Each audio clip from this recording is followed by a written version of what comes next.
Okay, so we're in the chassidic discourse called Basi, legani, or I Came to My Garden, which is by the previous Lubavitcher Rebbe, Rabbi Yosef Yitzchak Schneerson. He passed away in 1950, 5710 in the Hebrew calendar, and he wrote this discourse for his passing.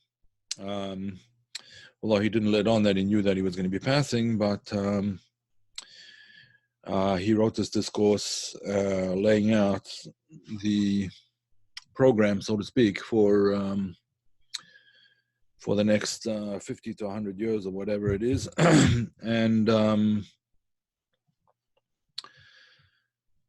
And so we've been studying it for a few weeks now. The basic theme is that when the tabernacle was created, and again when the temple was built, so then God says, "I've come to my garden, my sister, my bride." This is talking about a relationship, my sister, my bride. There's two kinds of relationship. One kind of a relationship is a sort of a, so to speak, a biological relationship, and the other is a relationship between a husband and a wife. One's a natural relationship. One's a relationship which is generally much more intense. Brother and sisters, one type of relationship, husband and wife another, especially when we're talking about bride and groom. In any event, the idea was that I have come to my garden. In other words, my intention in creating the world has now been fulfilled. What was the intention? The intention is that the divine presence should dwell in the physical world. Although there are other higher spiritual worlds, which are much more, one would think, are much more appropriate for the revelation of godliness. Nevertheless, the idea that he expressed is that this physical world was the ultimate intention. Why? In order to have something that is, at first glance, completely the opposite of godliness, of holiness, when that reveals godliness and holiness, in other words, our world, the world of time and space, when that world, our world, can reveal godliness to the greatest extent possible, that is coming to my garden, my sister, my bride. That is the concept of coming into my garden.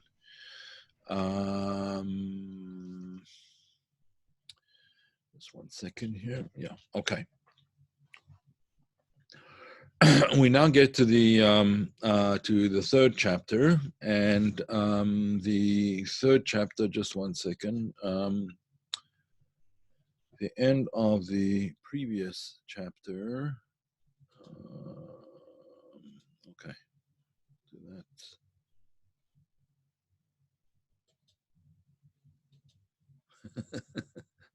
Okay, there you go. Sorry, I just generally switch off everybody's cameras and voice because it's just easier that way. So the second chapter then spoke about the idea of offering sacrifices, and the offering sacrifices in the Beit HaMikdash, in the temple. And this concept of offering sacrifices is not only that one offered a sacrifice, but the main thing was that you offered it from yourself. In other words, you were essentially the sacrifice. Mikem korban l'Hashem. From you comes the offering. What he meant to say by that was that what he said is that drawing close to God depends upon your own self-sacrifice, sacrificing something within yourself. In other words, these barriers that are sort of naturally there between us and godliness are barriers that we create to a certain extent, and in order to feel the closeness of the Almighty, feel the closeness of God, so these barriers have to be taken down. That's sacrificing from yourself. And then the fire comes from above, and in other words, the godly soul teaches the animal soul how to come to a level of love of God.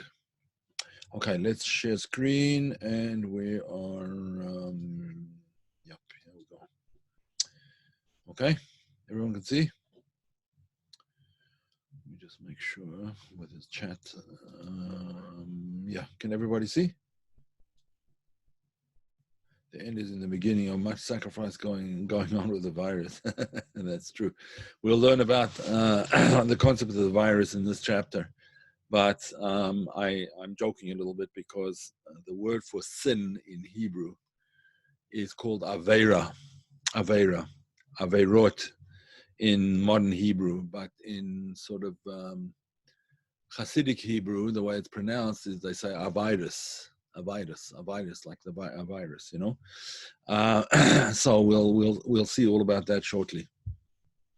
So we're on chapter 3. Through the above explanation, we can appreciate why the Mishkan, the sanctuary in the wilderness, was built of acacia wood. The walls were built of acacia wood. The temple was built completely of stone.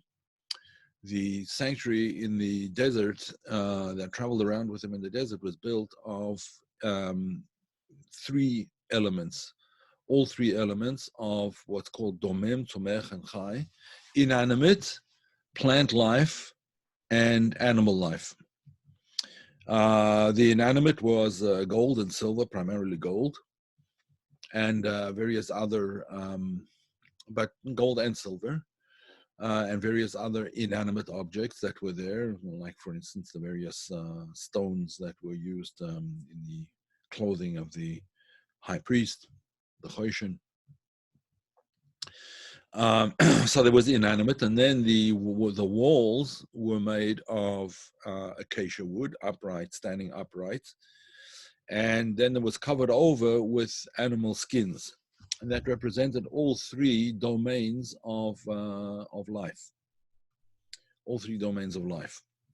But the main thing that he wants to discuss now is the walls of the Mishkan, of the tabernacle. The walls were made out of acacia wood. We'll see why this is an important idea. As we have seen, the primary function of the divine service in the Mishkan and the Beis Hamikdash, the primary function, was the transformation of darkness into light. The self-transformation, the transformation of ourselves into a higher self. Transformation of the offerings into the fire that came from God. Again, the offerings were animal offerings, but the parallel today is the offerings from ourselves by means of the sacrificial offerings, and particularly through the incense offering, which is a process of what is called in the Zohar and adopted in Hasidic terminology, it's called ithapcha. Ithapcha means not only self-subjugation, which is itkafia, but self-transformation, self-transcendence, and self-transformation. That's called ithapcha, changing over. Was the wood related to Jacob? I don't think so, but there bears some research. I'm not sure. What I should say is not I don't think so, but I don't recall such a thing. Now, why particularly through the incense offering? Well, first of all, the incense offering was a very, very special offering, and it was brought on the inner altar rather than the outer altar. There were 2 altars. There was the outer altar on which animal sacrifices were made, and then there was the inner altar on which the incense was brought. Now, the word incense itself is an important word. It relates to the word kesher. Let me just, let's see here. Stop share. I'll make a new share, and I will show you what I mean. All right, the word ketoret in Hebrew, that would be written as follows. Yeah, ketoret. Ketoret. This is related. The word katar in Aramaic, the word katar means a kesher. In Hebrew, it would be called a kesher. Kesher means a bond or a connection, right? A bond. A bond. So the idea of ketoret was to bind the person to the Almighty, was a concept of a bond. But even more so, there was one ingredient in the spices, myrrh, which is actually made from the blood of an animal. And this was the only non-kosher ingredient that was used in any of the sacrifices, in anything. It was a little bit of myrrh that was used in the incense. And that indicates that the non-kosher entity, this non-kosher blood from which the myrrh is made, that non-kosher blood became holy. It itself, even something that is so far away from holiness, that is not even kosher, became holy. It was the 11th spice in the incense. There were 11 spices in the incense. This was so it was the 11th essentially. In other words, the other 10 sort of overcame it, so to speak. The other 10 transformed this 11th spice. Excuse me. Oh, sorry about that. I should really take this phone out of here. I know what it is. And okay. Sorry about that. People keep on calling for donations and things. In any event, let's continue. So the ketoret, therefore, the incense represents the idea of transformation. There's another concept in the incense as well, and that is the concept of when it says about the sacrifices that they were pleasing scent to God. So the Midrash asks the question, wait a second, burning meat on the altar, how could that be called a pleasing scent? It's a vile smell, right? It smells horrible. Barbecue is good, but burning meat is not good. And a lot of the carbonates were burning. They were burnt up on the altar, burnt to ashes. So how could it be that that was a pleasing scent? So the sages explain that the main pleasing scent was actually the incense. The incense was the main pleasing scent. There are other aspects of it, and that is there's a very lofty level called the chotam of Adam Harish of Adam Kadmon, and that's where the incense goes up to. But I'm not going to get into that now. It's a very complicated issue and could easily be misunderstood. So I don't want to get into it now. In any event, so the sacrificial offerings, particularly through the incense offering, this service revealed the light of God in the world. In other words, the offerings, and particularly the incense, revealed the light of God in the world. Now, the beams, as we said, the beams of the wall, the beams comprising the walls of the tabernacle, were made of acacia wood, and it's going to go into an explanation of this idea at some length. The word used in the Torah for acacia is shita. I'd say shittim. Shittim means acacia wood, and the root of which implies deviation in either direction, higher or lower from a middle path. So the root of the word shittim, which is acacia, the root of the word is actually the word shita, which means to deviate one way or the other from the mean, to deviate from either above or below or to the right, to the left, from a middle path. The same root also implies foolishness, because the word foolishness in Hebrew is shtus or shtut, which is a deviation from the middle path of knowledge and wisdom. So the concept of foolishness, therefore, the beams of the tabernacle remind us, therefore, of the concept of foolishness, and we'll see why and what this concept is all about shortly. So he explains, there is a foolishness that stems from the unholy side of the universe. That's stupidity, foolishness, right? There's a foolishness that stems from the unholy side of the universe. The Torah therefore uses the root of the same word, tisteh, when speaking about the unfaithful wife who turns aside. In other words, she does something stupid. She does something that's outside of the bounds of proper behavior towards her husband. In other words, she's unfaithful to her husband, right? The unfaithful wife, she turns aside from the logical way of doing things, which is either to be faithful or to get divorced. For as Rashi explains there, she deviated from the paths of modesty.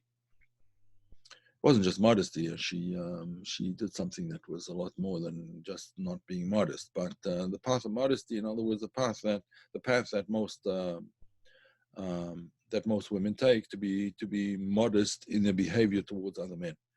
So the same root appears again in the name of a location called Shittim, in which the Jewish people encamped on the way out of Egypt and where they sinned through idolatry and licentiousness.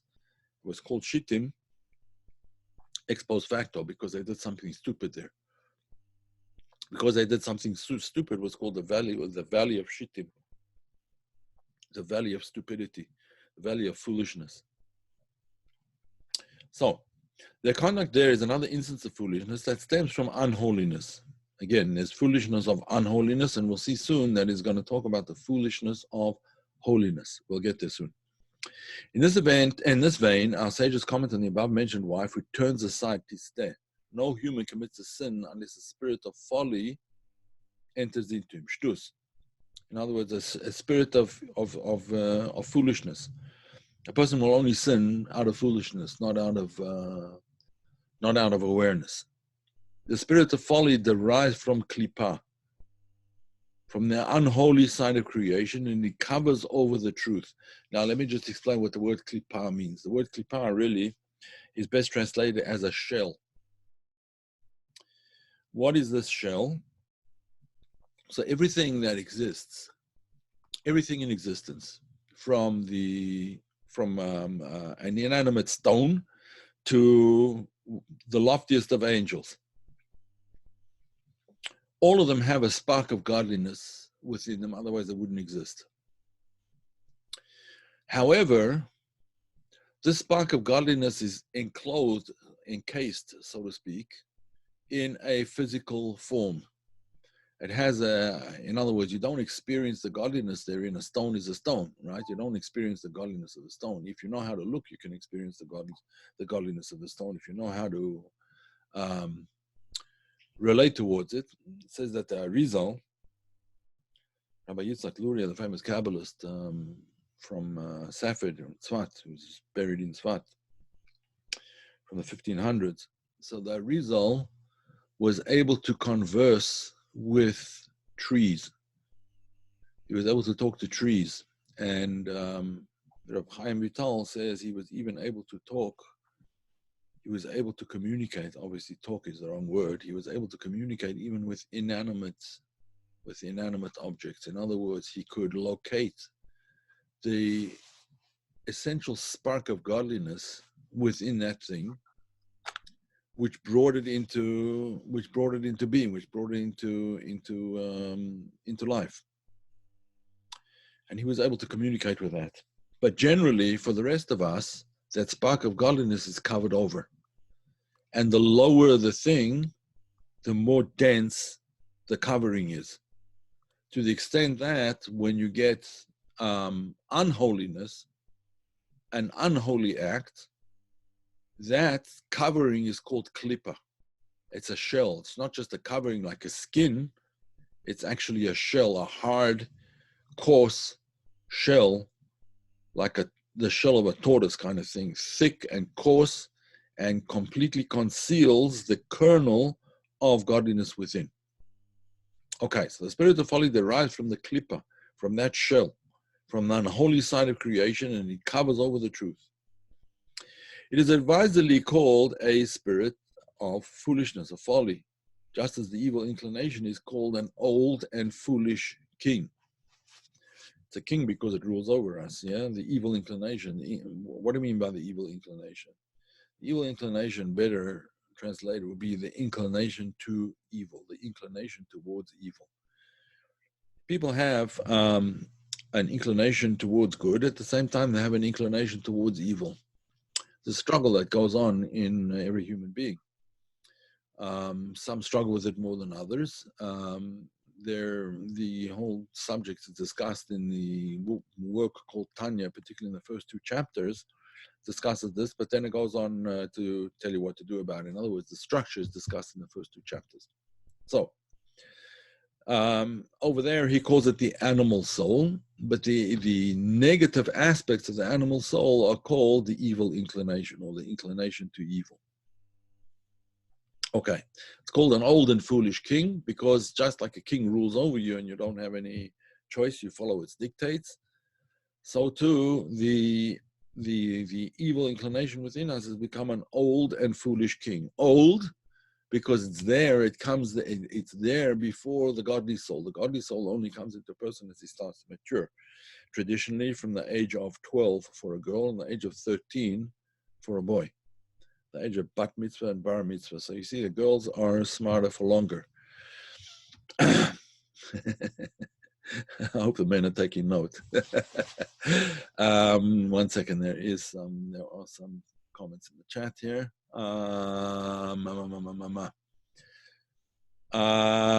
What I mean that he talked to them, yeah, okay.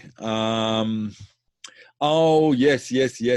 Jacob planted those trees. That's right. You're absolutely right. Yael, thank you for pointing that out. Absolutely. Here's an answer to your question, Shane. And that is that those trees are related to Jacob. He was the one that planted them for his descendants. I didn't think of that, and that is absolutely true. These trees were planted. How did they have trees? To take with them in the desert. Where did they get trees from in the desert? These were trees that they took with them that they had planted in Egypt. Okay, that Jacob had planted in Egypt. That's right.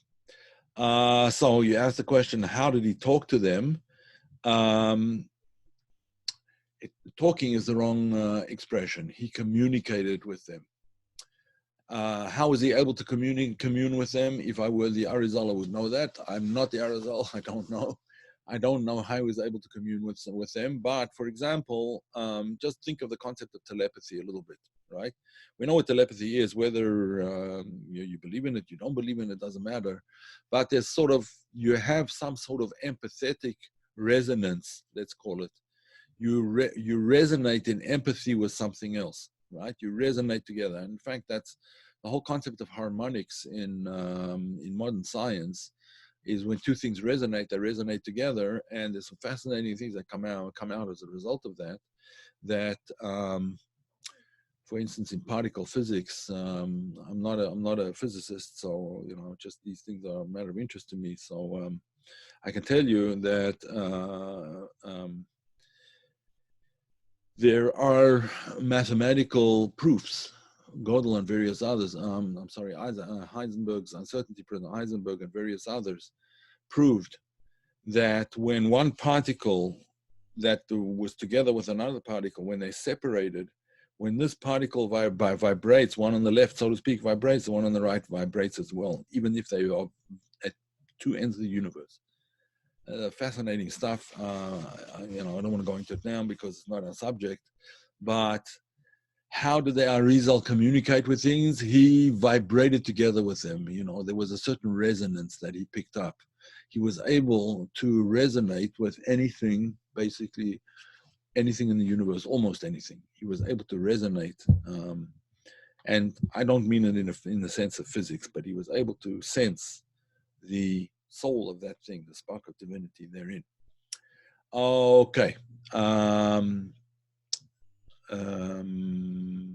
Okay, associated. Is it associated with the animal soul? I'm not sure what you're referring to there. God can harden people's hearts so they lose free will. Yes, Pharaoh, that's true. And I know who.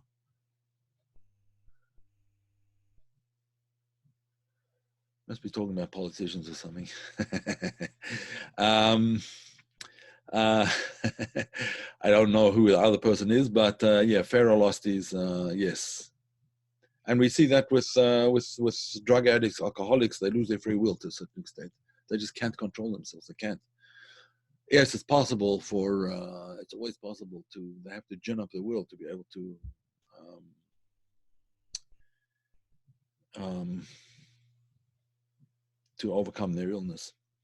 What did he communicate? They communicated with him rather than he communicated with them. In other words, he listened to their story. He listened to what it was that they wanted, what that spark of godliness needed in order to be elevated to a higher level. Reality is both a particle and a wave. That's correct. Didn't Shlomo HaMelech also communicate with animals, birds, trees, etc.? Yes, he did. That is correct. I'm asking because one time you told me I was heard songs singing.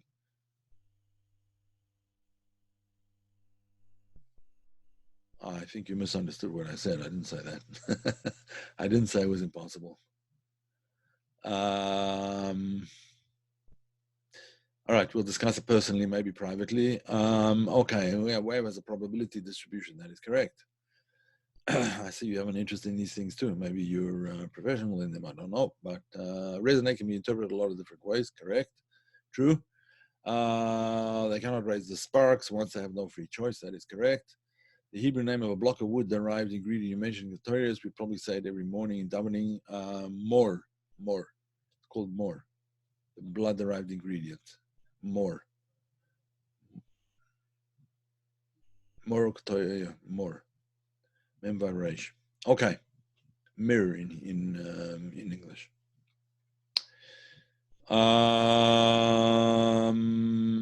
Back to your point regarding the Kalipah, perceived to it be likened to the desire to receive for the self alone for the purpose of growing into a mature level in order to bestow and convert tends to become like the creator, like a seed that receives until it matures and produces a fruit to give. Yeah, that would be, yes, that would be the concept of Kalipah when it is not completely negative. Completely negative klipa, not necessarily. Once it's become completely negative, then it's much more difficult to raise up. But that is the purpose of klipa, yes, in order for it to be raised up and purified and rectified and elevated. Yes, that is the purpose. Yes. All right, so let's continue. So the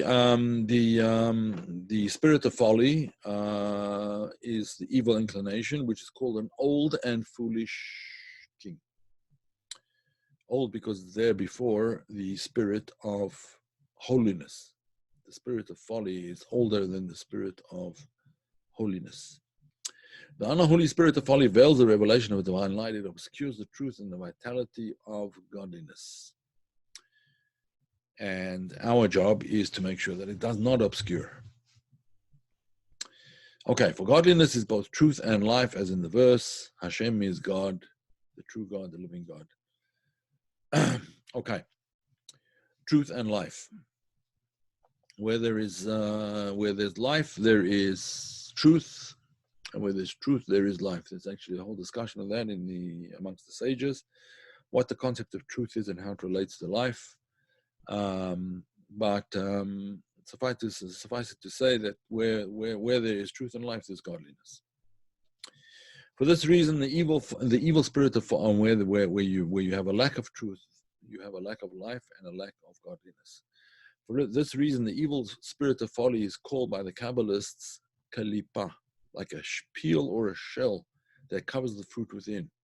It obscures and conceals the revelation of divine light. It obscures the revelation of divine light. For otherwise, very important question, how could a person ever sin? How could you sin if there's a spark of godliness within you that essentially animates you and drives you? How could it be that you could sin? Because of klipa. Because the godliness is covered over, it's concealed. To the extent that we're not even aware of it, to the extent that a person can almost completely drive the godliness out of himself, except for what is called a kista de chayuta, a little whiff of life in him. Yes, we have free will. It's true, we have free will, and therefore we can always go back and fix things up. But it becomes more and more difficult. The more one becomes bogged down and mired down in the evil inclination, the more difficult it is to overcome it. Just as with a person who's an addict, the longer the person's been an addict, the more difficult it is going to be to get rid of their addiction. And I would assume the more intense the type of drug that they use, the more difficult it is to get rid of that addiction. Because it has such a powerful draw on the person's consciousness. And the same thing over here with the evil inclination. The more one becomes involved in it, the more difficult it becomes to return. Yeah. Okay. So indeed, this is possible only because he lacks the sensitivity. The person, it's only possible for a person to sin because he lacks the sensitivity to realize that he thereby separates himself from God. It seems to him that his Jewishness remains intact. In other words, his contact with God remains intact. Which is a pretty fatal mistake, because there are paths and channels by which God allows there to be contact, and there are other paths and channels by which there's no possibility of contact. It's all in imagination. And a person can feel himself to be very, very holy and be completely off the tracks. If you ever go to the city of Safed, there is a graveyard, a gravesite of a person who was, he tried very hard to bring about the Messianic era. And he used all kinds of Kabbalistic means. And in the end, he unfortunately completely failed, but to such an extent, not only did he fail, but he himself inadvertently worshipped idolatry. It's a whole long, very sad story, but suffice it to say that a person can have all the right intentions and go off the path in error. That's why it's always good to have a spiritual advisor when one tries things. The two sons of Aaron were two very holy young men, and because they didn't ask advice, they did the wrong thing to the extent that they died. Their souls left them and cleaved above, and that was the end of that. Not the intention. The person I was talking about who's buried in Sfas is named Joseph de la Reina, in case you're interested. Joseph de la Reina. Joseph de la Reina. Yes? Yeah, okay. So the two sons of Aaron did not keep their feet on the ground. That is correct. Okay. So if only a person would realize the plain truth that by sinning becomes separate from God, then on no account would the person honey, we had talked quite a while. Let me just go to the participants. I'm sorry, I have to block somebody. So did you have a good conversation? I guess you don't want to look at my nose. Let's see here. I am trying to. Why is it not blocking? I know. Just 1 second, everybody. Can't figure out why I can't. Oh, there we go. Mute all. All right, there we go. Oh, we know. All right. I don't have any problem with anybody talking, but just, it does disturb others, so I have to mute you. I have never kicked a person out of the room. It may have happened inadvertently once, I think, but I never kicked anyone out of the room, and I don't intend to, but I do. I do block your voices, put everybody on mute. Okay. I'm the king here, so. All right, let's continue. So, for by his very nature, a Jew, a person, neither wants to be separate from God, nor can he be separate from God. Because if a person would really separate themselves from God, they would no longer exist. There's that spark of divinity within them, and if they would separate themselves from that spark of divinity, they wouldn't exist. They would simply die and they would pass away. Okay. The proof of this statement is seen when a Jew, a person, is put to the trial, being forced to deny his faith. Okay, this applies to Jewish people in particular. And when a person is forced to deny his faith, you'll see that 9 times out of 10, or maybe even more than that, let's say 10 times out of 10, hopefully, when it comes to that kind of thing, they will not become apostates. They won't deny their religion. It's a strange thing, but people who were even not religious were willing to be burned at the stake and not accept the whoever was trying to force them into idolatry. Okay. Then at that time, when a person is got his life on the line, when there's no room for the mistaken thought that he will not be separated thereby from God, he's willing to risk his life. Not only just to risk his life, but to give up his life. To undergo suffering and pain, and to give up his very life in the sanctification of the divine name.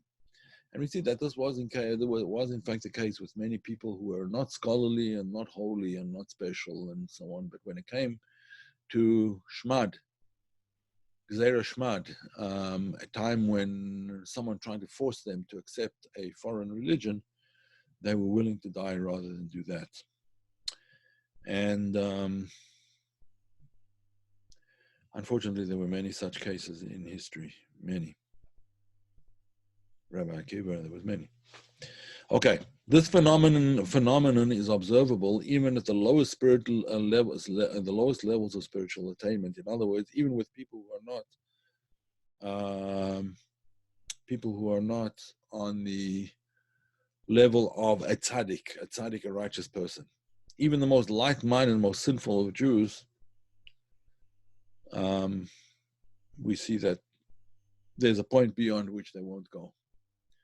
Yes, they might eat, a cheeseburger, but when it comes to denying their essence, they won't do it. Okay, why? Because they know and sense that in such a case, compliance would sever them from the God of Israel, and this no Jew can tolerate. Okay. In the case of other sins, however, people lack the awareness and sensitivity that these two separate them from God. They imagine that they are still fully Jewish as they were before they sinned. And that's why it's called folly. That's why the spirit of foolishness, that's why it's called foolishness. Because the person thinks that, it's okay, it's only it's one little thing. It's no big deal. It's only a cheeseburger. Why does God care if I eat a cheeseburger or not? And he does. Okay. This delusion emanates from the spirit of folly described above, that obscures the light and revelation of godliness to the point that they are not felt. This spirit of folly deadens one's sensitivity. And therefore, the more one indulges one's spirit of folly, the less sensitive one is to the seriousness of the transgression. Okay. So how does this relate? We'll explain shortly. The power of one's physical drives and the burning urgency of the animal soul's desire to cool one's ardor and numb one's sensitivity for spiritual things. A person becomes so bound up and excited by his passions and material desires that his awareness of spiritual feelings becomes utterly hidden to the point of total insensitivity. He no longer feels the pleasant sweetness and the goodly value of fulfilling the commandments, the mitzvot. And that's what happens. The more insensitive a person becomes, the more he gets involved with his animal soul, the less sensitive he becomes, the less human he becomes, the less attached to God he becomes, and the more likely he is or she is to sin again. Likewise, he no longer senses the lowliness of his distance from God, which has been brought on by his misdeeds. And the underlying cause of this entire process is the animal soul, which covers up and obscures the light of the godly soul. Okay. Now, the fundamental nature of the godly soul is godliness, and that's what it is. It's called the godly soul because essentially it's a spark of God. It's a spark of godliness. This is especially true of the unique spark of God that is related to the body of any particular individual. Now, this spark of godliness means that's really the essence of the person that we're talking about. By means of the spark, the soul appreciates all godly things and is keenly aware of anything that opposes godliness. It wants no part of anything in which godliness is not manifest. When faced with something that actually opposes godliness, he flees as if from danger or from death. And it demands a certain amount of sensitivity, and of course, it demands a certain amount of education as well. The less educated a person is, the less likely they are to be aware that they're doing something which is contradictory to the will of the Creator. In any event,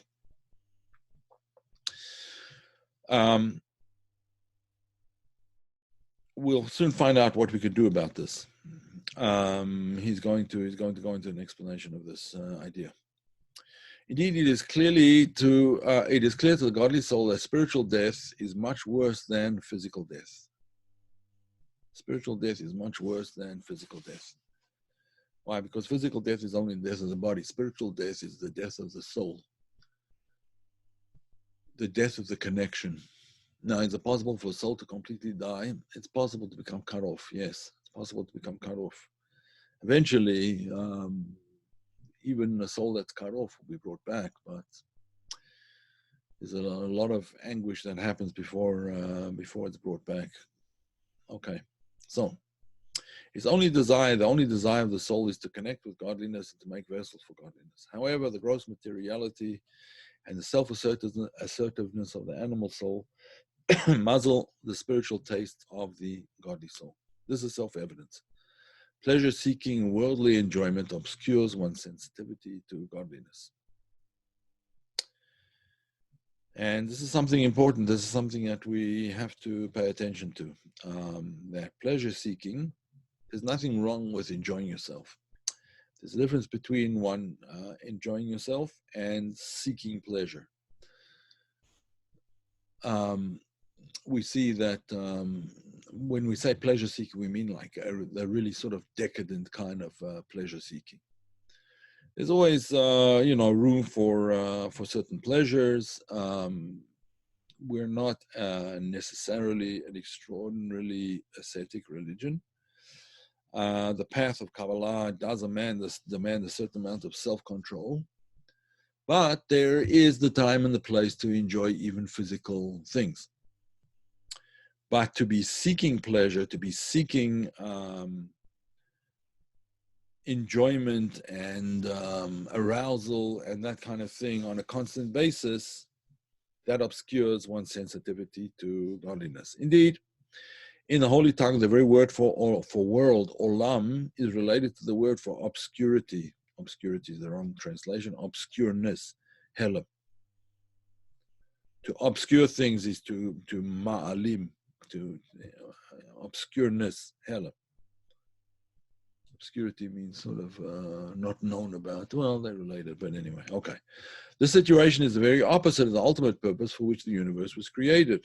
Why was the universe created? For God desired to have a dwelling place in the lower world by means of man's labor of refining his body and animal soul, his physical nature. So by way of our refining ourselves, we are able to, make a dwelling place in the lower worlds. In other words, this is called the inner temple.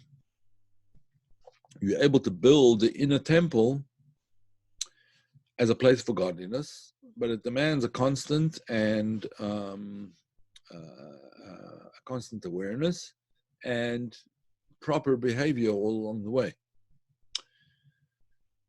Because otherwise the intensity of the divine experience dissipates and it disappears eventually. Man was placed in the world in order to sift it and refine it. And of course, the opposite can occur. Instead, the opposite can occur. The world covers up the light of truth within the person to the point where she becomes so coarse and so materially oriented that he or she loses every trace of spiritual perceptiveness. Because we become coarse, we become insensitive to spirituality. And you can see this very often in, I would say, particularly on university campuses, where people have a very, very shallow understanding. No, not necessarily, but it's very often there. They have a very, very shallow understanding of any religious ideas. Usually a very, very shallow approach to finding out more, and just dismissing things out of hand without ever exploring them. And therefore, again, I was up at 4 this morning. Sorry about this. The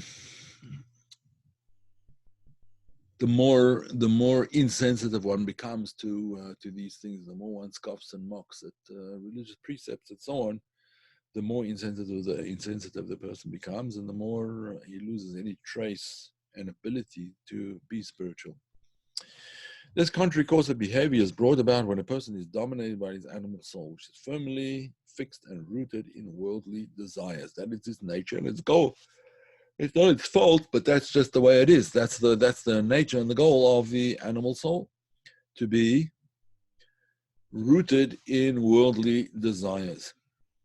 And it has to be controlled. One of the ideas that the animal soul is like an ox, and the verse says, "Rav tvuot b'koach shor." There are many crops in the power of an ox. In other words, you can harness the power of the animal soul in many productive ways. To express it simply, the animal can be harnessed to a plow, and it can pull a plow and make the fields very fertile and plantable. The animal soul can also be a bull in a china shop. So one has to learn to harness it in the right way. That is what such a person ponders on and thinks about and talks about with zest. The person who's involved with his animal soul talks about worldly desires and is rooted in them.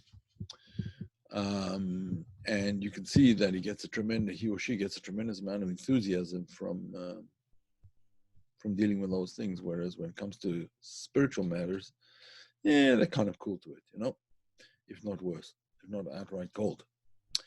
Okay. Exercise of these feelings, and particularly the enjoyment of worldly things, negates the divine soul's sensitivity to godliness. Okay, we more or less expressed that. This happens mainly because the soul is intrinsically frigid with respect to spiritual matters. The animal soul is naturally cold. It naturally has this coldness towards spiritual things. Why should that be? Because it's an animal soul. Animals, I don't think you ever see an animal actually sitting down on its haunches and saying, wow, I wonder how I got here. I wonder who created me. It usually doesn't happen, not the animals that I've seen. I would suspect not the animals most people have seen. Why? Because the animal doesn't have, it's naturally sort of separated and cold towards godliness. It doesn't have the natiya, it's not drawn towards godliness. And there are people like that too. So that is how the animal soul is constituted. Its very name, the animal soul, describes it. All right, question here. Does God care if we sin or not? Do we affect him by committing sin? Yes. We are affecting our being when we sin, moving us away from Hashem. In other words, spiritual death. The animal souls relate to the emotions. All right, a lot of questions in there. Does God care if we do or not, if we sin or not? Let me ask you something. When you have a child, let's say you have a child, does it actually hurt you when the child does something stupid and hurts themselves? No, I don't feel pain in in my thumb when he got his thumb caught in the car door or something like that, which he shouldn't have been opening. I don't feel any pain, but it bothers me, yes, right? It bothers me because it's my child. I'm sorry to see the child in pain. I'm sorry to see the child suffering. That's the same kind of concept with God. Does it actually hurt him? Of course not, right? It doesn't hurt him, but because we're all children of God, therefore, when bad things happen to us, it does concern him. It's like a parent and a child. All right, that's that question.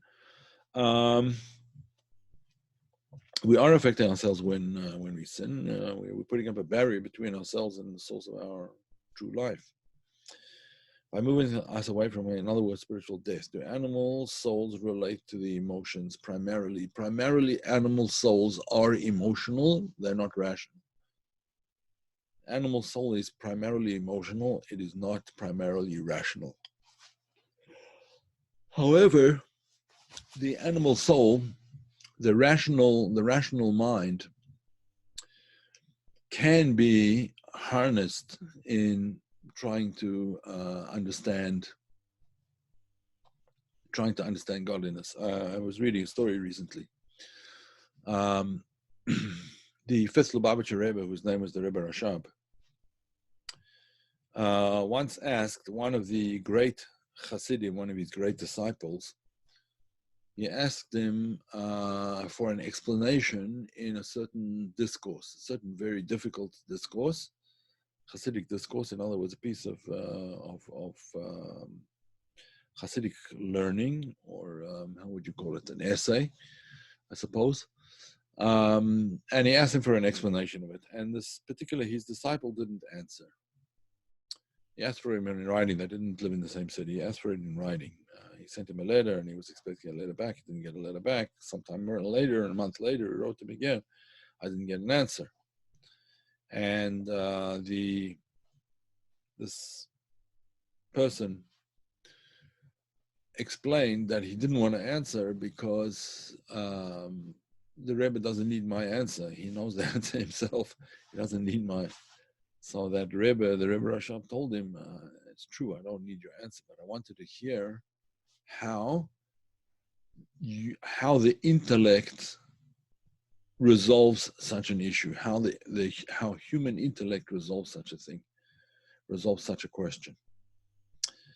That's what I wanted. That's what he wanted to hear. So the same thing over here. When human intellect can be used to resolve spiritual questions, that is indeed a very high level. But the animal soul is usually not involved in these kinds of quests. It's usually involved in self-indulgence. How can I get this or that snack bar or bar of chocolate or whatever it is, and in order to enjoy myself. Yeah. So, like an animal that lacks sensitivity or the discernment to know whether it is trampling on the ground or on plants or on people, these people scoff at the Torah and the mitzvot. In other words, nothing's holy to them. He was living through a time when the Rebbe that's writing this, he lived through the Russian Revolution and subsequently was imprisoned and tortured by the Soviets. And eventually he was let go and he moved to America.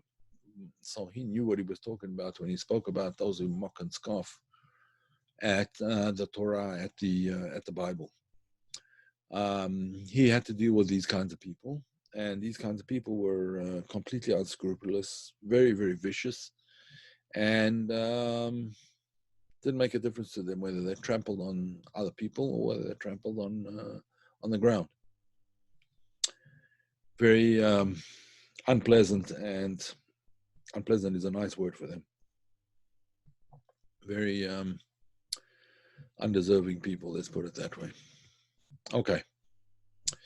And they make no distinction between high things and low things, between Torah and soul of a person and the world. Some of these people choose their own paths. One mitzvah they decide to observe, another mitzvah they spurn, and so on. In other words, they make their own choices according to what's rational to them, according to what their mind tells them. Not according to what the mind of holiness tells them, but according to what my desires are. This I'll do because it's easy or because there's some kind of benefit for me in it. But the other thing, no, I'm not going to do it because what's in it for me? Okay. So this behavior results from the brazenness and cold insensitivity of the animal soul and the spirit of folly that it induces. Okay, let's stop there tonight. Oh, we're almost finished. Let's finish the chapter. Why not? They can cover the light. They can cover the light of truth to the degree where a person will sin, thus achieving the very opposite of the divine plan for creation. Again, sin transgressing the will of God. For God desired that the world be created in order to be refined, thus becoming a vessel for His presence.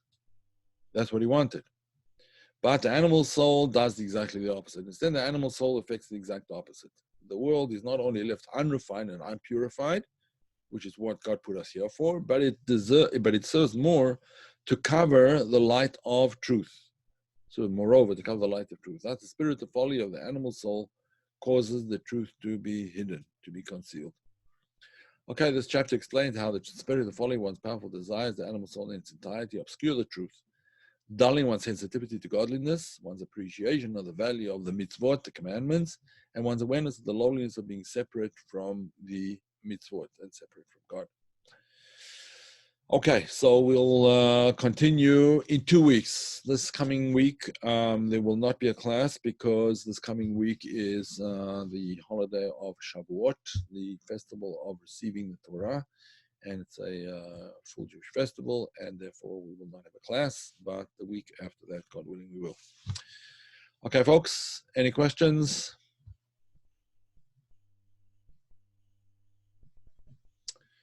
Oh, I forgot to put the share screen on again.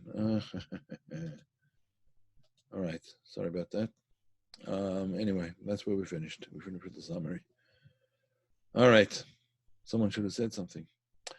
Yeah, get some rest. All right, I hope so.